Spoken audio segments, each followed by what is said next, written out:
very, very raw video coming in. More World Series of Warzone drama. As if Call of Duty can't go a day without having some kind of drama on the timeline. Basically, long story short, Paul's Check put a tweet out. A disappointing turnout for EMEA World Series of Warzone lower bracket 1 with only 28 teams showing up today. Now, there's supposed to be 50 teams that showed up today. Only 28 turned up. 22 teams didn't turn up. And you've got to question, why didn't they turn up? Now, I know there's a lot of people saying, oh, they're only playing for calling cards, this, that, and everything else. Now, personally, I'm going to say off a rip, calling cards should only be given out to the top 50 teams that make it to LAN. No one should be getting a calling card for participation trophies, whether you come 200, 250th, 500. Black Ops 7, people are going to be rocking the calling cards for coming 1,000. It's just mind-numbingly disappointing that people are relying on calling cards being oh so great when no one actually cares about calling cards. But Paul Check put a tweet out, and it is quite disappointing that there's only 28 teams. They are on their last game now. But Ebates commented, typical Ebates, has to get in on the action. Embarrassing, some players who cry they don't get invited to anything. I don't know how many times Ebates has cried about things, to be totally honest, on the timeline. Whether it's players or whatever. I know he had a bit of attitude towards Shifty the other week. Whatever. There's always drama around Ebates. But Tom replied, I usually agree with your takes, but when 22 teams quit at once, that's not a player problem. That's an organisation problem. It doesn't matter what our opinions are on this. From what I understand, they all got hacked on and the schedule was posted extremely late. Now, I'm going to touch on this straight away. When people say the schedule was put out extremely late, the schedule is not what has been put out so far. They are just diary dates. The schedule would be start to finish, so everyone knew when the grand finals were and where they're being hosted. Now, there are talks of it being in Las Vegas. There was talks of it being in Texas. I've heard Germany might be an option. I heard something else which makes sense to a certain degree, but we'll touch on that. Ebates has commented back saying, schedule has been up for months. I understand the hacking situation, but that was in the TKR. No group stages. They played 3 days of group stages and got bottom 25. So after groups, they quit. Apparently, players are playing for calling cards. Now, I'm not being funny. There are players that have openly come out and said they're playing for calling cards. I don't agree with calling cards being a thing, personally, unless you make it to LAN, and even then, that's very questionable. But Tom responded, I would be extremely surprised if it was for just some dumb calling card. And then Ebates has said, then you'd be extremely surprised. Tom responded, at that level, yeah, I'd be extremely surprised. Now, if they're just playing for a calling card, then they're stupid. They're morons. There's no two ways around it. Big Pavo has said, usually agree with your takes as well, but for this one, I would have to quit too. Why would you prioritise a game tournament where you know you are not very likely to qualify, already in losers bracket, over their jobs? And Ebates put a response saying, I mean, if they're quitting because they're awful, that's on them. Or calling someone awful is a bit disrespectful, especially when you didn't even qual yourself and you're a coach that at the moment your team's on the cusp. But, you know, it is what it is. So, obviously, Clutch, some of the comments are crazy. To be fair, NA will probably be like 35 tonight in lower bracket, won't they? NA scrims had 44 to 45 teams in a lot of group stages. Ebates has responded, most likely, but that's not the point I was making. This wasn't an EU-NA thing. It's just players in the lower bracket are the up-and-comers and the players who just need reps to get to the next level of comp. For 22 teams to not show is insane. Now, I agree. It is insane, but to use the word up-and-comers, I don't know where that comes from. Because if they are up-and-comers, in quotes, then why isn't there any tournaments being hosted where, let's say, the top 10 or top 15 teams are not involved in any way? And that goes for all the players. So if it's the top 10 teams, that's the top 30 players. Why do they have to be in every single tournament if it's for up-and-comers? Because surely if it's for up-and-comers, you want to give them their own platform to shine on, which is something I have stressed for the last 2 years. I spoke with Hector a few times in DMs and stuff. I spoke with quite a few people that organise Twitter tourneys. As far back as old school Verdanks chatting to Tommy about it. Why isn't there a system where you've got your top players that are in these 10, 15, 25k tournaments, World Series Warzone $1 million tournament, but then why isn't there a system for up-and-comers that want to get into the tournament scene? Because I'm not being funny, I know so many good players that can shoot in pubs, and yes, I know pub level compared to competition level is totally different, but they can shoot decent in pubs, but they know there's no point going into a tournament when they're going up against Biffle, Shifty and Soka, or Intex, Raul, Unrational, to name a few players. They've already said there's no point me even trying to go for comp because I'm just going to get smashed about, especially when they don't understand comp, which I kind of understand where they're coming from when they say that, but in the same respect, you're only going to get better by playing better people. But again, you can throw into the scenario, well, why won't NA players play on EU host? Because they know they'll get slammed because of the ping. And then you've got people saying, well, we want Call of Duty to be competitive, but then they're allowing the whole 2-box in the VPN, audio cheese. Well, how is that competitive? Especially if you're playing in comp, why is it allowed for players to have third-party audio cheese? Like, let's not even go there with the aimbot and the walls and stuff and people being permabanned. We know a vast majority of players are using other stuff apart from wall hacks. I'm going to call them wall hacks because if you can hear someone 4 buildings away, you might as well just have wall hacks on, personally. But Monsters commented, and this is where I was like, okay, that's not a bad point. All teams that didn't show up should be banned from next year. No passion. Now, I agree in one way. The teams that didn't turn up, whether the players didn't turn up or whatever, for whatever reason, if they have a valid reason, fair enough. But if they didn't turn up just because they're in the losers bracket, then I'm not being funny. They shouldn't be banned from next year. They should be banned for the next 12 to 24 months.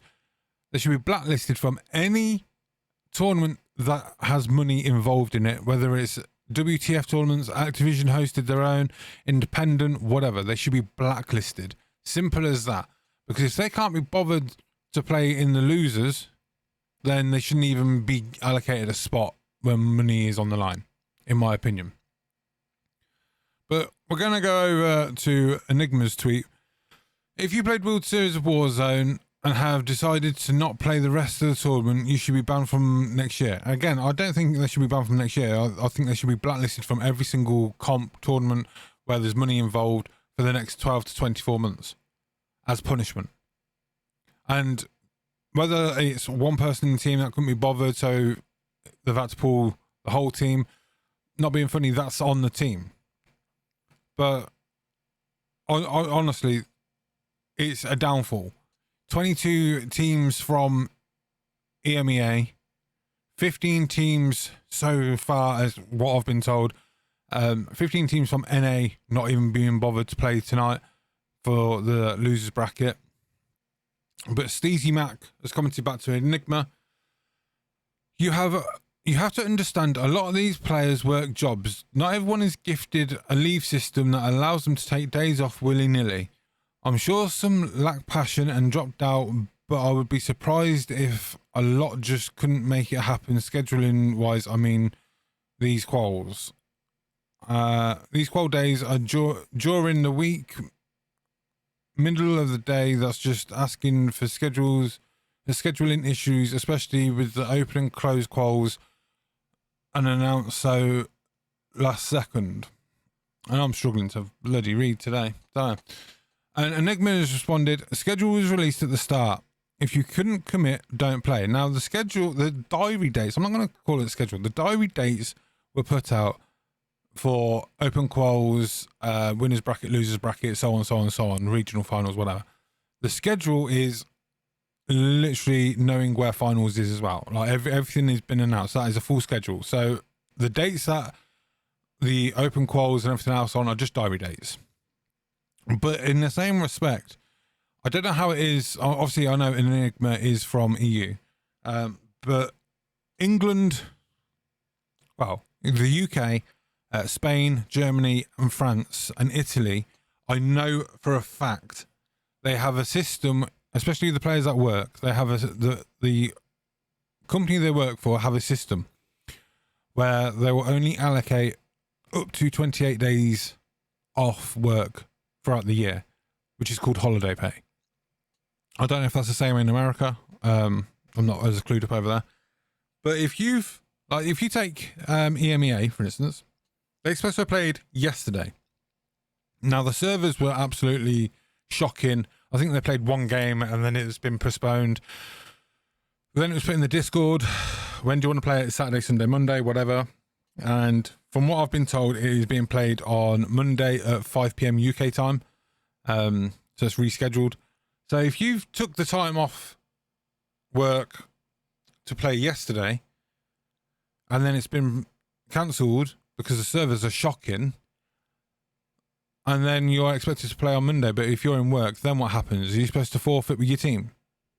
Because that could very likely happen. And this is the thing with the dates. It's all right, people saying, oh, the schedule's been out for so long. So what are people saying? You got to give up your job? It's one of them.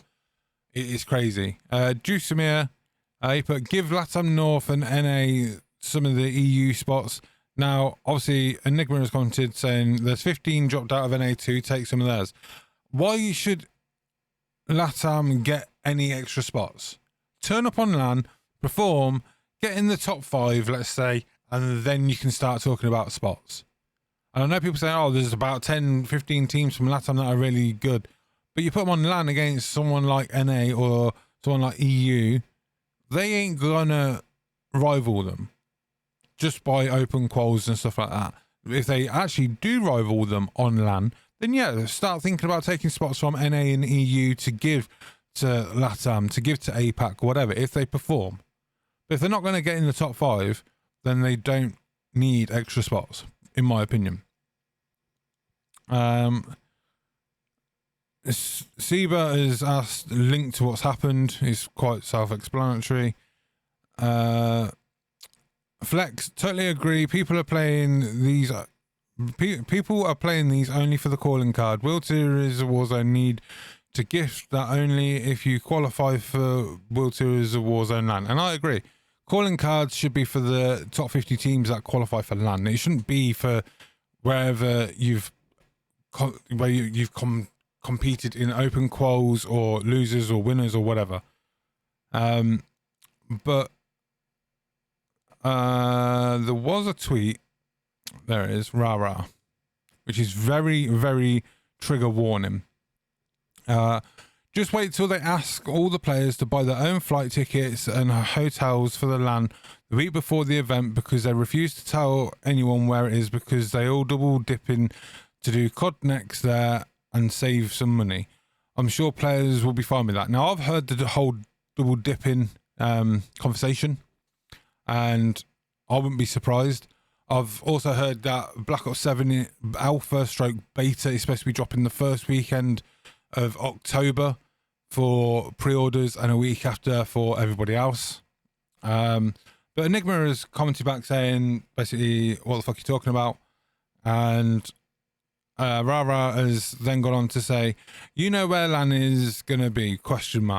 Apex knows whether theirs is 2 years ahead. LAN is supposed to be before the new game. COD Next is always the day before the beta, which is usually a month before release, which is early November. We're almost done with July, September, October. Now I've heard the alpha beta is going to be roughly around end of September. The last week of September, first week of October is what I've been told. Whether that happens or not, I don't know. Rara kind of has a point.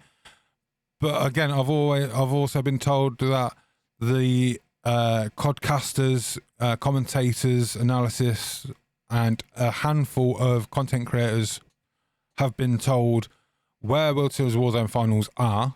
There's some kind of NDA in place, apparently. This is what I've been told. I don't know how much truth's in it. To be quite honest, I'm not really that bothered. As I said, I've heard it's going to be in Las Vegas. I've heard it being in Texas. I've heard it could be in Germany. I also heard it could be back at the Copper Box, which I don't think so. But if it's held in anywhere in NA with all the immigration stuff that's going on, it's going to be hard for players to fly into America, especially if they're like last year. They get told on the Tuesday, well, next weekend is Wsow's Warzone finals, and you've got basically under a week to get a visa, and then teams pull out. So to me, the main question is with teams pulling out, and I know it's only the losers round, if you like, or the losers quals, but is Wsow's Warzone / comp Call of Duty dying right before our eyes? Because to me, having 35 teams pull out of just losers, it's very questionable to why they're actually pulling out. Is it a time scheduling thing? Is it because of how stale and how dry the game is? Is it how broken the game is? Like, there's a glitch issue.